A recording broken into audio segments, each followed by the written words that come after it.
Hello and welcome to this week's Midweek Message. I miss you. I hope you're holding up. But I miss seeing everyone, chatting over coffee, saying hello as we pass each other, singing together, just being family. It's hard, isn't it? And standing here in my kitchen makes it look as though I've got it all together. But can I reassure you that I have tidied up, especially for this filming, and that usually it looks like this. One of my least favourite phrases of the pandemic, apart from "you're on mute," is that we have to hold things lightly. I hear it so often, and it's because things are uncertain and because we don't know what is coming up. I don't want to do that anymore. I want to hold on to some things tightly. I want certainty and to know what's happening tonight, next week, next month, or in the summer holidays. But I can't do that, and I, along with some of you, I suspect, I find that hard. So I'm having to learn to hold on to things that I do know. And in a world where I don't even know what's for tea because of the random things our grocery delivery has in it, it's hard to find those things.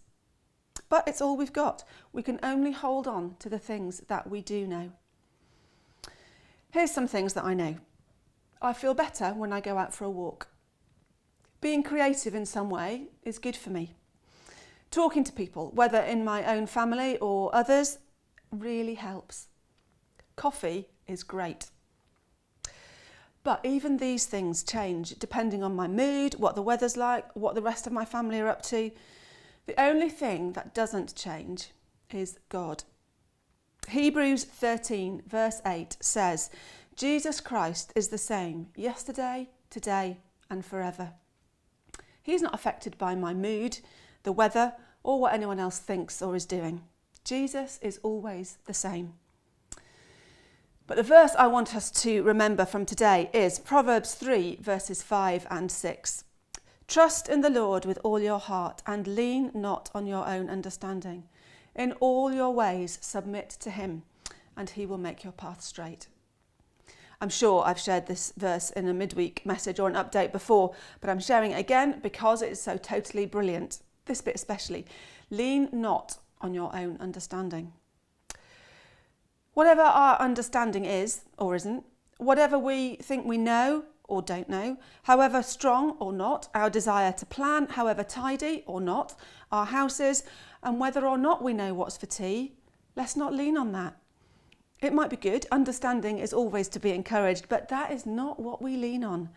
We lean on Jesus. We trust in the Lord, the one who is the same yesterday, today, and forever. He's the only thing that's certain. Now, what that looks like is going to be different for each of us, but we can trust him with everything. We trust him with our family, with our income, with our jobs. It doesn't mean that all these things will be exactly as we want them, but it does mean that through it all, he will make our paths straight. Now, I think sometimes God has a different idea of what straight looks like from what I think straight looks like, but I think this is more about a right relationship rather than about things being just as we want them. Things are definitely not as we want them at the moment, but we can still pray, worship and trust our God. Trust in the Lord with all your heart and lean not on your own understanding. In all your ways submit to him and he will make your path straight. One of my colleagues prayed a paraphrase of these verses earlier this week when he prayed, "We don't have a clue, but we do have you." Now that seems to sum it up for me. We don't have a clue, but we do have Jesus. That's what we know, my friends. So, in the madness, hold on to that as tightly as you can. I hope you have a good day. Hold tight. See you at morning prayer on Friday or one of our services or celebrations on Sunday. See you soon.